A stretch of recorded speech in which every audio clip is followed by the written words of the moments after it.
All right. What is going on, everyone? I'm here with Dylan Sawyer. The last time I spoke with him on one of these was one of my first business breakthroughs. If you scroll back for a half an hour on my Instagram, you probably see a snippet of it. He is with Chameleon Decor. Now, let me do a quick recap. I didn't even have to watch it to listen. I just remember the story. You were taking all sorts of jobs. I think it was you and your dad. Was it you and your dad working together? Yep. Yep. Yep. And you guys were taking all sorts of jobs and it was getting kind of crazy. And, one of the things we discussed was niching down, just not only for your business, but just for your sanity, getting some cash flow. I know at that point there were some cash flow issues going on. What has happened in the last year? And tell me a little bit about some of the changes. Maybe you didn't change anything. Maybe you just refined what was working. What happened?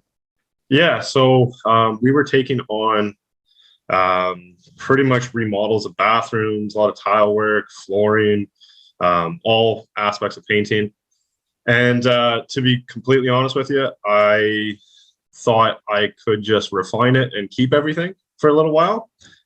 So completely honestly, didn't take your advice, which kicked us in the butt, hard with a couple of jobs. And then we decided to fully make the change to just painting. So we're Chameleon Decor painting now. Nice. Interior painting, exterior painting, and Tell me how that like helped. Where was the epiphany moment where you were like, okay, I see what that guy was talking about? When I was working late, trying to finish this big bathroom, and knowing I can do the work, but it's like this is not what I want to be a business owner for. Like, tell me about the other side when you committed to the painting. Where was that moment where you're like, yeah, I'm not going back to that? As soon as my schedule changed to having people hired, where I was only working on site Monday, Wednesday, Friday, and I could see it. Like, it was like a tunnel vision. I'm like, okay, that's the way we have to do this. Okay, this is a process. This is a system. This is predictable. All those things. That's awesome, man. That's awesome. So you got a couple guys now? Yeah, so we run a crew of 4, including my dad. So we got 3 full-time employees, and they're hammering out jobs right now. And I'm pretty much on site on the brush, one day a week. Yeah, one we need now. Because now I have to be on the back end. There's so much to take care of. Yeah, invoicing, customers, proposals, estimates, the whole nine, right? I mean, now, but the cool thing is that what's interesting is that now at this stage, you're able to focus on that, which is going to give you way better results. Even if you had the same amount of opportunities before, the fact that somebody's on that full time is only going to create more opportunities. So you're maximizing that as well. Oh, absolutely. I love it, man. All right. So what could I be of assistance with? What is the area of your business that we got to hammer out today? Sales, marketing, administration, production that you feel as though you're ready to turn the corner on? A little bit of like internal structure sort of stuff. Because I'm looking at how can I make my business just an even better place to work at? How can I interest more people? Sure.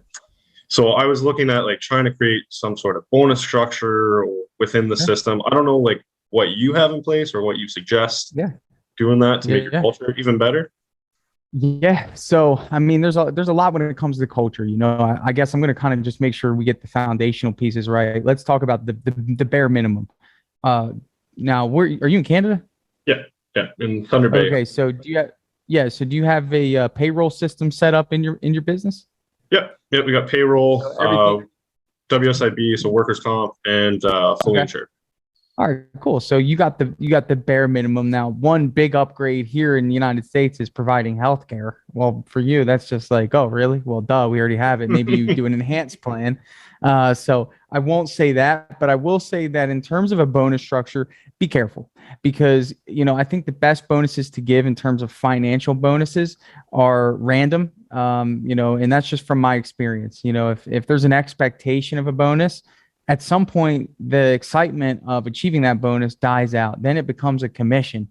And then that kind of eliminates, what the reason for the bonus was anyway, was to really just reward going above and beyond. Here's an idea, and I don't know if you have this yet. Do you have a group chat with your team? Yeah. Yeah. Cool. So great opportunity to share reviews. I think that review bonuses are a good bonus. So if the team gets a review and their name was mentioned in the review, bonus, right? Maybe $25, maybe pay for the gas card, do something along those lines. Get creative in rewarding above and beyond. Maybe you have a award called the Above and Beyond Award for the month, right? And that above and beyond reward is highlighting someone that went above and beyond. So maybe for an example, you have somebody on your team that for whatever reason, the customer couldn't unscrew a light bulb. Here's a random, very low level example, but I can't draw one right now. But for whatever reason, they can't unscrew a light bulb and they were working outside and the customer brought someone in and they had to get up all the way on the 10-foot ladder, find a way to unscrew this light bulb and change it out for the customer. And although that was not even close to something that you were contracted for, that was something that really bothered the homeowner.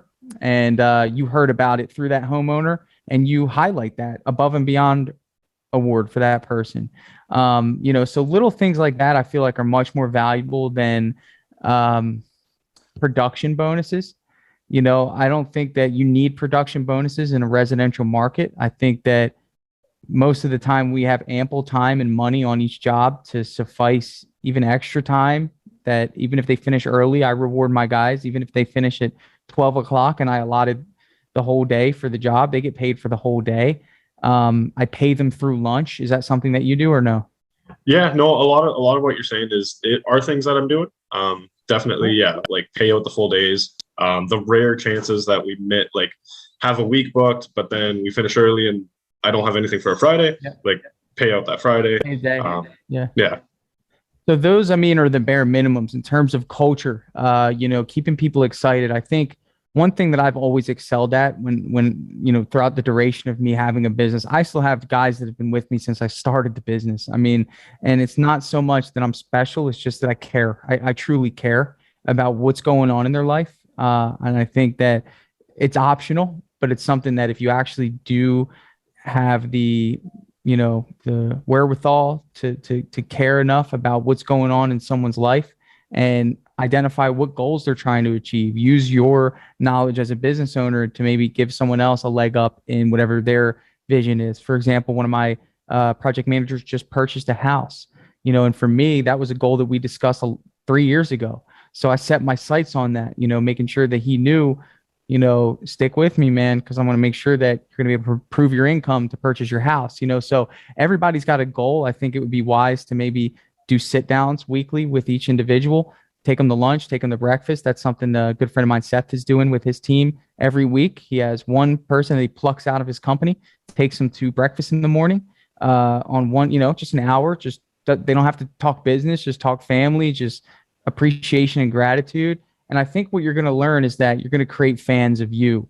And that's important because it's a collective achievement in this business, not only just for rewarding the customer with a great job or the business, but it's also, you'll find that people would rather make you proud as a business owner because they know that you have their back. And in the same breath, they feel as though if they mess up, they know it's going to reflect negatively on you because nobody wants to hurt someone that cares about them, right? So if you genuinely care, in any of my guys, I'll just go up to the job site, stop what you're doing, come outside, sit with me, and let's have a chat. Let's see what's going on in your life. How's your family? How's everything going? Hey, do you like working here? What do you like about it? What don't you like about it? What do you think I could do better? And if you're bold enough to ask those questions in terms of a financial bonus to kind of instill culture, it's cool. But I think people value leadership a lot more than they do financial incentive. Awesome. Yeah, I like that a lot. Yeah. So in terms of that, I could go on and on. I just feel like, it's one of those things that be better than their last boss. Know what their love language is. It's a real thing. If you look that up, love language outside of a romantic sense is what do people need to feel valued in their relationship? Some people want that financial reward. That's what makes them tick. Some people want gratitude. That's what makes them tick. Some people want random acts of kindness. In other words, hey, man, I'm just grab you, take you to breakfast, man. Let's go to lunch today. And that's something that'll keep them good for a while because man, he took me to lunch. My old boss never did that, and I felt underappreciated. Allowing people to contribute their ideas to your company. Hey man, how do you feel like we could do better? A lot of employees in organizations feel that they don't have a voice, and that's frustrating because everybody has great ideas, and if they don't feel like they can be heard, they don't say them. So I'm shooting a lot of things out at you. I'm sure you're doing some, but these are just some things that I think of in terms of keeping people excited to work for me. Absolutely. I think where I get caught sometimes is trying to like keep production always going and always in that mindset, and then I'll need to take that step back and, like you said, take someone aside, ask those bold questions a little bit more. Yeah. I mean, it's one of those things that production never stops, man. And if you don't actually make time for it, you'll never make time for it.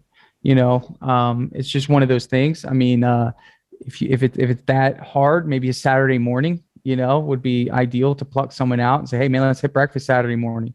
And you'll be surprised at the response, team gatherings. But I think what you need to be doing is preparing for round two. One crew is great, but two crews is what allows you to expand.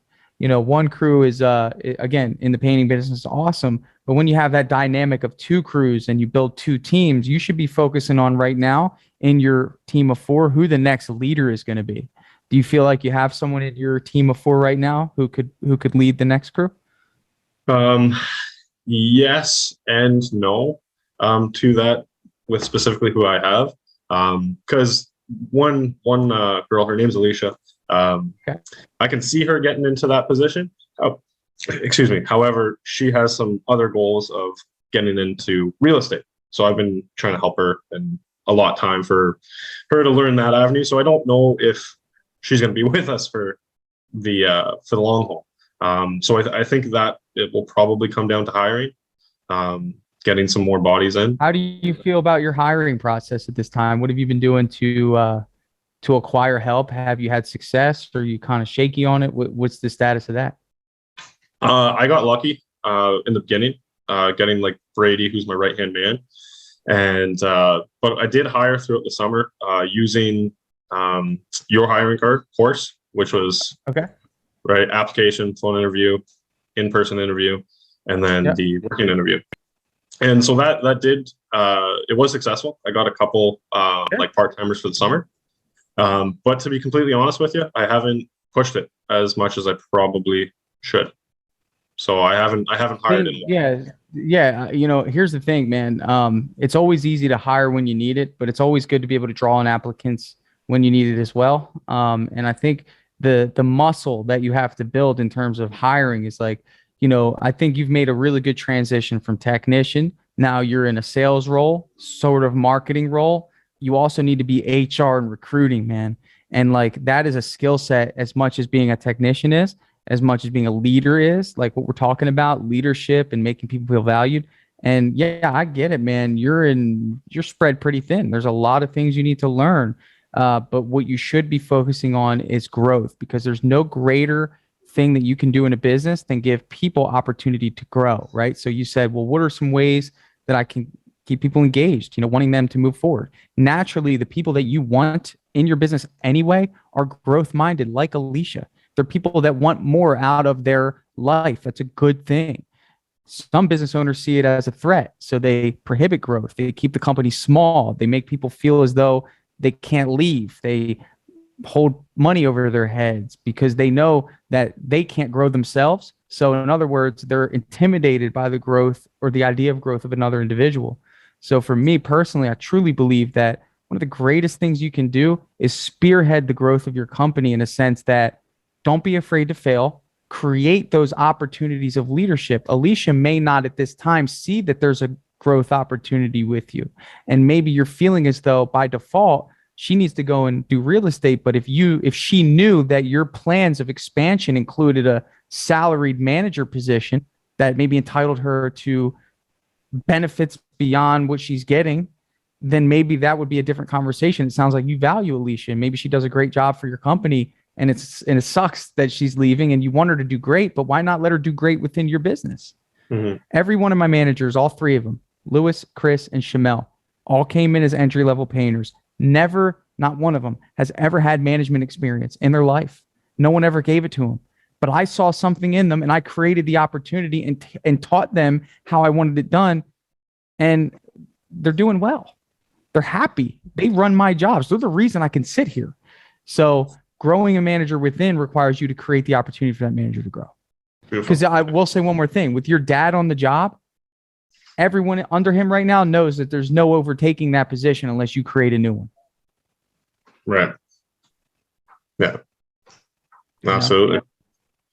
Yeah, like the plan specifically for my dad, because he's getting older and obviously he's just kind of the mentor on site. But I want to get him specifically in like a shareholder position of the company. Well, who runs the job on site? If he's he's a mentor, that's his role, but he's obviously technician. And then Brady is actually the crew leader. So he's responsible of getting everything set up. I tell him what's going on. He's interacting with clients. Pardon? So he's what I call the ace. He's the guy he's your right-hand guy. You reach out to him. Hey, this is what needs to be done. And he just handles it. Yeah. Yeah. Do you feel as though something's been stopping you from getting that second crew up?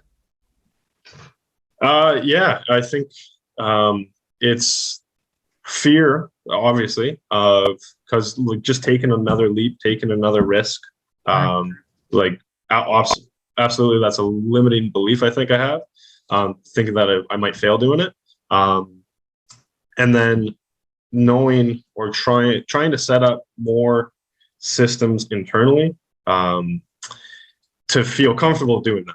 Let me tell you a funny story.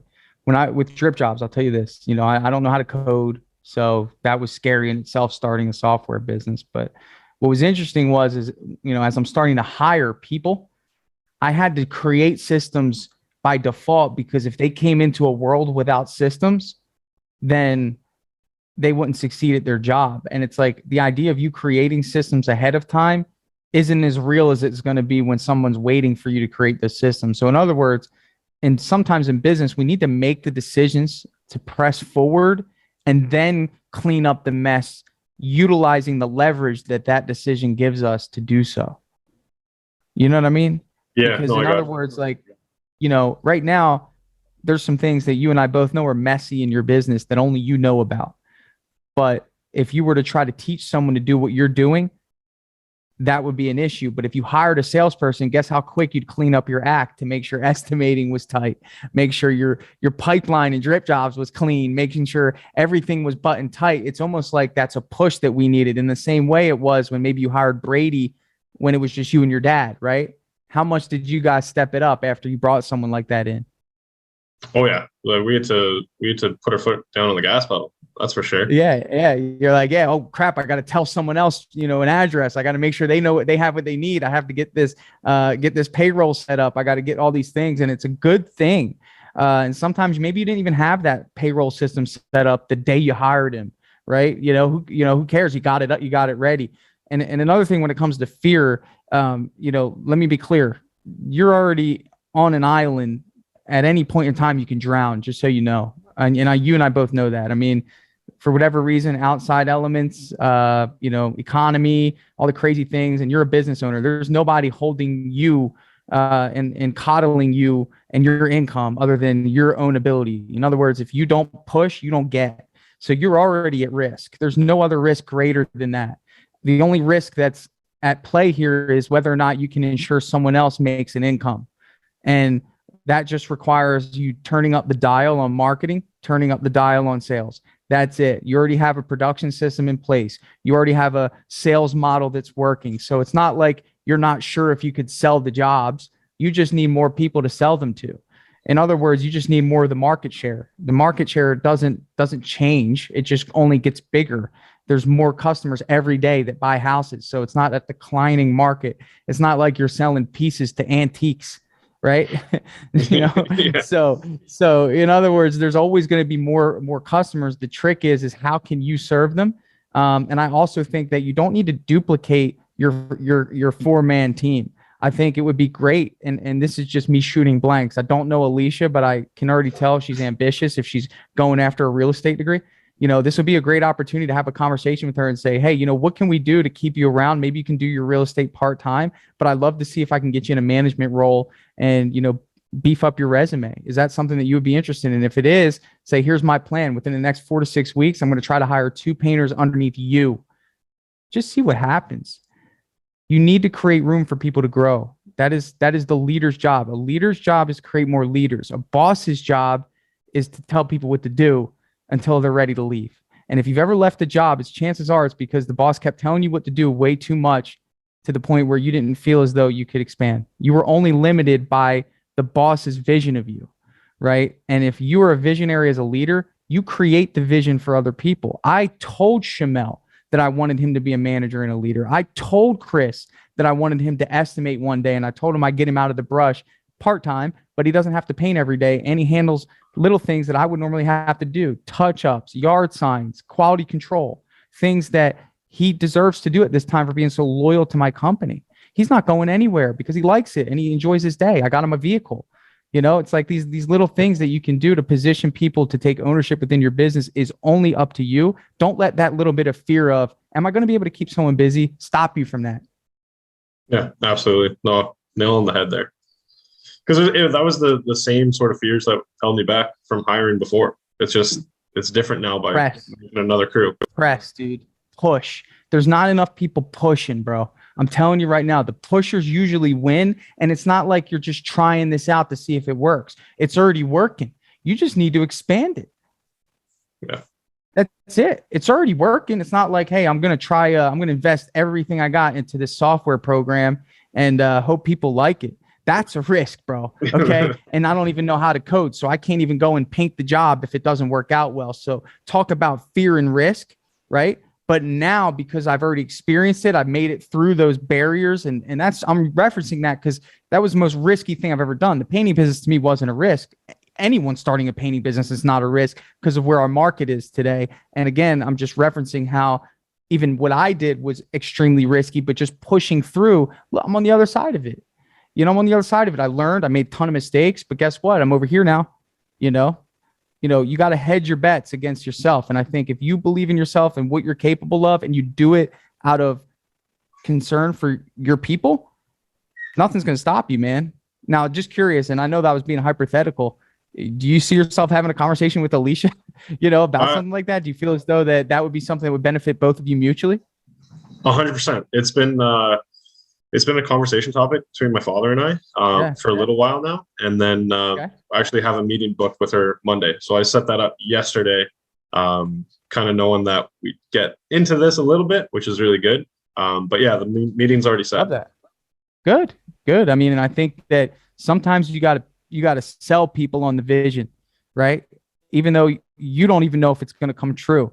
And I think your confidence toward her future is going to allow her to gravitate toward her future through your eyes, in the sense that, listen, she's got a pipeline she's going to have to generate through that real estate program. It's going to take her a while to get that up anyway. She's going to need some stability in the meantime. So, at the very least, you're going to get some practice nurturing a manager, teaching a manager what they need to do from start to finish. Somebody that came in through your company as an entry-level painter, turn them into a leader through identifying qualities that they had that are important to you. And then you document that, and that becomes a process for Chameleon Decor on how you guys generate leaders. And if you can generate leaders in this business, you're unstoppable. I mean, I sat down at the PCA with people that are doing $15 million in a year. Do you know how many houses that is? Yeah. I can't even comprehend it. Great reputation. Somehow they had found a way to accommodate that many people at such a high standard. And I believe the secret is they do a great job of nurturing their leadership. That's all. So something to think about, man. I think, I don't know, maybe it was meant to be for us to talk about that today. Maybe some affirmation for you. Oh, absolutely. That's perfect. And yeah, going into the meeting on Monday, this is the fuel that I needed. Yeah, it's great, man. Any other areas that, you want to hit on? How's marketing going? What are you doing on that front? Marketing, I hooked up with Eric a while ago. So we're, I think, 4 or 5 months in now. And it's been amazing. They're great to work with. And it's just managing everything that comes in now. Because now I know Love it. X amount of leads that are coming in. I know what my closing rate is going to be on it. I know how many jobs we're going to get from it, my average job size and whatnot. Love so it. it's awesome to track all that now, and just know exactly what we have to do to change our numbers around. Good. That's good. And they're automatically populating in DripJobs and they're booking themselves. They should be. Yeah. I still call everyone, and Yeah, you're gonna need to call. Yeah, it's good. It's good, man. It's awesome. And again, that's another reason why you shouldn't be worried about this. The biggest fear many people have about expanding is being able to fulfill the demand of their employees. And you have a marketer on call where you can say, hey, turn this dial up for me a little bit, right? I'm getting ready to do this. Turn this dial up, and I mean, that's the least of your worries. The only thing I think that you need to focus on is hiring. That's it, man. Is like getting people in your business and feeling confident that you're going to be able to keep them busy. And I think it would be wise to give dad a break, so he doesn't occupy a space on the job that's getting these jobs done so fast.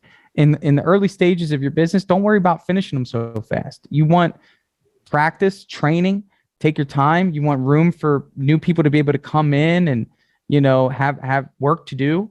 Sometimes if you get them done too fast, maybe the new guy can't come in on that job, and if you can give your dad a break in the meantime, that might be good, especially when you're transitioning to that second crew. It's going to be a lot of change there. So just something to think about.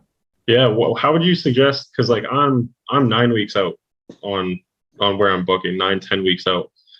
So there's a little bit of stress there, just trying to get everything wrapped up. I'll be honest, it's not a good thing. It's really I don't not. like I mean, it. it sounds good. Yeah. I know you like don't. Like customers certainly don't like it.